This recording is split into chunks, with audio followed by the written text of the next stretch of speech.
chin up, beautiful. Oh, Jesus Christ. Turn out the lights, pretend that the monsters are dead. You're safe, beautiful. As long as you promise you won't look under your bed. It's all beautiful. So what are you hiding for? What are you crying for? Close your eyes. Don't look for what you're scared to find. Don't go outside, keep your chin up, beautiful. You're fine. Promise it's all in your mind. Keep it inside with your chin up. Beautiful. The wallpaper's peeling, the cracks are beginning to spread. Let him cook. Blissfully Shadow's a nice touch. losing all. This is building quite beautifully. It's only as scary as you make it out in your head. Life's so beautiful. So what are you dying for? What are you crying for? Close your eyes. Don't look for what you're scared to find. Don't go outside, keep your chin up, beautiful. You're fine. Promise it's all in your mind. Keep it inside with your chin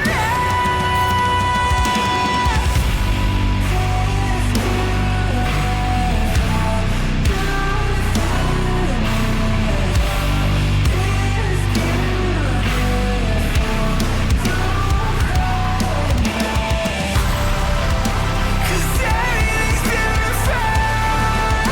So what are you crying for? Nothing is wrong, keep your chin up, beautiful. Everything's beautiful. So what are you crying for? Nothing is wrong, keep your chin up.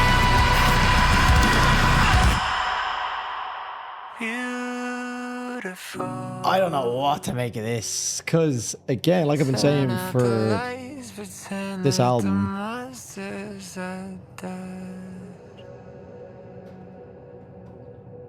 it's very vocally orientated, which has always been the case with Jutes. I think when you think of Jutes, you don't think of like crazy lyricism or exceptional instrumentals. Production's always great, but it is certainly the Jutes show in terms of the actual vocal delivery. But the lyrics are really taking me out of it, man. I mean, Chin Up Beautiful is so on the nose. Like, I can't actually even put together my thoughts on why that's... Oh, how do I even... It's like cliched, like Twilight movie ending lyricism. Like, the... like visual representation of like someone putting like chin up. It's just so cliched, like love story stuff, that it makes it hard to defend, because it's not just this song. It's so on the nose throughout the entire album, and it makes it really hard for me in moments to get into, because I'm actively listening to this. And that's one of the main points that I have for this album, is that it's not a very enjoyable active listen, because lyrically it's like, again, it's love story. I'm not the target demographic. This does feel like it's written for teenagers, like people who would maybe hear this and take it at face value and be like, I can relate to this, because they haven't had a depth of experience with relationships and shit. I don't know. That's just how I interpret it. It just feels like it's written for a younger audience, which again is fine, but it's just so on the nose with some of the things it's saying. which just makes it like not a very enjoyable active listen. If this is on in the background and I'm listening to it purely for the vibe of it, for lack of a better term, like it's got some lovely, like sexy tones. Like the actual composition of the songs are very good. The melodies are incredible. They're catchy. Again, the vibe and the tones of the album are very sexy. They're leaning into that like Deftones sound, that Thornhill sound, and some of the like melody transitions as well. And some of the choruses are very Thornhill. It goes a little bit darker. So I like it. It's kind of just that for me. It is like filled with really good songs that would be on like a kind of sexy modern metal playlist. But when you actually really start to dig into the album and you listen to it, or I guess even the way I would dissect albums and listen to albums and how I always do it here is I try and listen to the lyrics. I try and follow some kind of a theme with the album. And that's what I'm ultimately rating here. I'm rating the album from start to finish. I don't feel any connection to this emotionally because, again, the lyricism is, one, not directed at me. Two, it's very on the nose with what it's saying. There's not a lot of room for interpretation or like metaphorical thinking. It's just like, spread your legs, let me eat my way to your heart, which is a fun line, don't get me wrong, and it is very sexy. It's very horny, and I'm sure there's a demographic there that like would find that like really, really like, oh my god, that's such a set. I think a lot of the people that I've seen that maybe I've spoken to like find that lyric corny and cheesy because Jutes doesn't have to lean into it so much because he's already got the whole sexual appeal down. It's like too on the nose, which takes you out of it. It's like trying way too hard to be sexy and like over the top. And it can take you out of it a little bit. And then it goes to like a song like Chin Up Beautiful. So one minute we're talking about fucking spreading your legs and let me eat my way to your heart. And the next minute it's like Chin Up Beautiful. So it's like I'm following a love story here, but it's like you've let me into the fucking real nitty gritty of your love life. And now I'm just like, okay, right. Now I'm just, again, I'm trying to, I feel like I'm making a mountain of a molehill here. This wasn't the most entertaining album to do like an album reaction to, because obviously I'm comparing it to other albums that I've maybe heard this year that are not the same thing as this. This is, to me, like a background album that has some great singles on it, like White Butterflies, Mannequin, Disassociate, despite the corniness of it in moments. Still great songs. Melodies carry this album. They absolutely fucking carry this album. I gave some quite, like there was no low ratings. I didn't think any of the songs were bad. Again, very easy music to like listen to in the background. I'm not complaining about any of the music at all. It's just the album as an experience is not a very like great album.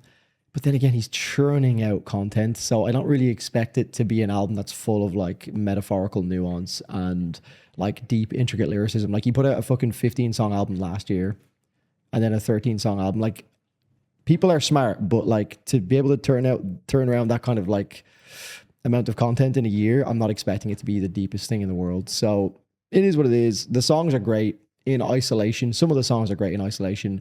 I still feel like he's trying to find his sound a little bit. It doesn't really feel like he has his sound. He has his voice for sure, but his voice is only doing so much to like actually bring his overall sound to life because it's still really leaning into the tropes of like modern kind of new metalcore with an insane amount of inspiration seemingly from the likes of Thornhill and Deftones.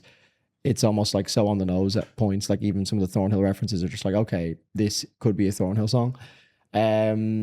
But his voice is incredible, So he's kind of, in my opinion at the moment, not really fully locked into his own sound. Whereas I feel like something like Sachi 6, to make that kind of comparison again, because people might say, well, Drew, what are you talking about? You love Sachi 6. Again, I think the production on Sachi 6 is its own thing. It's like really, really modern pop music.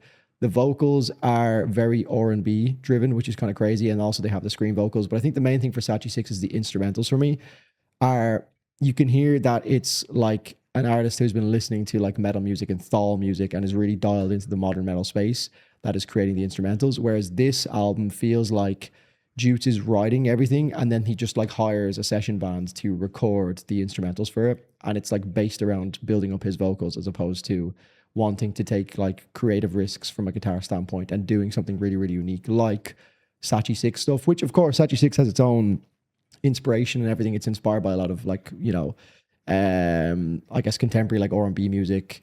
Also a lot of really contemporary modern metal stuff, like, your fucking Viljartas and all these crazy bands.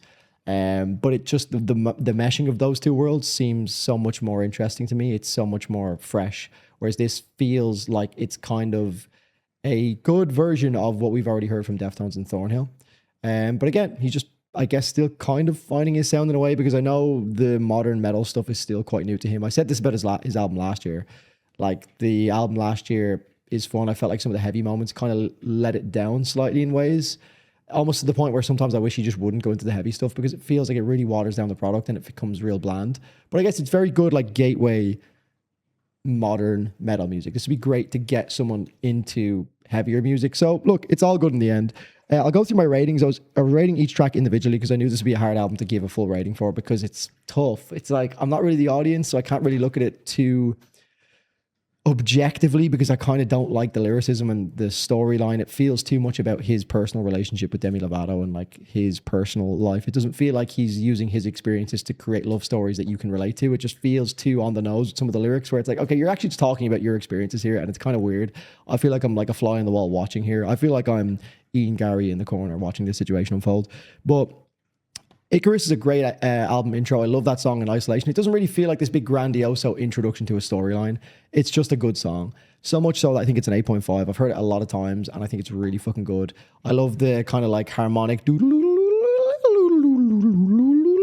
love that start. Chorus is fantastic. And yeah, it's great. The Smile You're on Camera second song, very Thornhill Deftones. I give that an 8. I love the natural harmonic riff in that as well. I give that an 8. So we have an 8.5 and an 8. Then The Catalyst kind of lost me a little bit, 7. Then Disassociate. I think it might be the best song on the album despite it being cringe. The chorus is fucking phenomenal. It's fun. 8.6. Crawl, 7. Mannequin, 8.5. So these are high ratings. Good Night, the interlude is an NA because it's just an interlude, whatever. I can't really give it a rating. White Butterflies is an 8.4. Again, in isolation, I really like these songs, but I can like songs in isolation. Fucking hell. I can like songs in isolation and still understand that an album doesn't really make sense from start to finish, and it's not the most memorable album as a project. It's kind of just like a collection of good singles and then some non-singles that are just all right. Take Care of Her starts to lose me a little bit here. It gets too like White Knight-esque with the lyricism, like, take care of her after my, she was mine, bro, she's perfect, like, shut up. That was a 7. Cry Wolf, 7.5. I like the riff on that one as well. Fun production. Again, the White Knight lyrics are kind of annoying. Breakdown felt a little bit out of place in that song. Pitiful is a 7. Blink Twice I'd already heard as a single. I didn't actually give a rating for it, but I don't know. I think my ratings are maybe a little bit too high. If I was to take an average for this, it would probably end up being higher than I actually want to give it as an album overall. I think I'll give this album maybe I think it's an appropriate 69 out of 100 because it has the horny vibes. It's exactly what it's trying to do. So I think an appropriate rating for this is 69 out of 100. It's not bad in what it's trying to achieve. It is by no means an active listening album. I think that's why it started to drag a lot, because I was like actively listening to it. I'm like, okay, let's lock in and hear the instrumentals and the production. But again, the instrumentals feel a little bit hollow at times. It just feels like a band is brought in to write it, or not to write it, to play it. And it's been written to supplement his amazing vocals. Vocals are the standout of the show here. Unfortunately, the vocals do not, the impressive nature of the vocals are not matched by impressive lyricism. The lyricism is very teenager-esque. So when you're actively listening to it, it's tough. If I listen to this in the background with speakers and I was just doing my own thing, I'd probably be vibing to it. And that's why some of the songs have made playlist. But just as an active listening experience where I'm actually delving into it and listening to it, it actually does the opposite and turns me off because I'm like, not for me. But yeah, anyways, that's my thoughts. 69 out of 100 for Chin Up Beautiful. A very appropriate rating. Let me know what you guys think in the comments. Thanks for watching. See you in the next one. Cheers.